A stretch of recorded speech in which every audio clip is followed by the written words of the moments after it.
بسم الله الرحمن الرحيم. قراءة القرآن في رمضان في المسجد أو في البيت بالنسبة للمأموم والإمام؟ يقرأ في البيت، يجعل لبيته حظا من قراءة القرآن فيه، لا سيما قراءة سورة البقرة. قال النبي صلى الله عليه وسلم: إن الشيطان ليفر من البيت الذي تقرأ فيه سورة البقرة.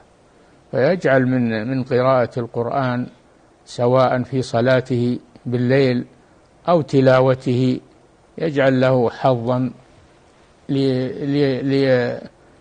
ليستنير البيت بذلك ويحيا البيت بذلك، فإن البيت يحيا بذكر الله. قال صلى الله عليه وسلم: مثل البيت الذي يذكر الله فيه والبيت الذي لا يذكر الله فيه كمثل الحي والميت.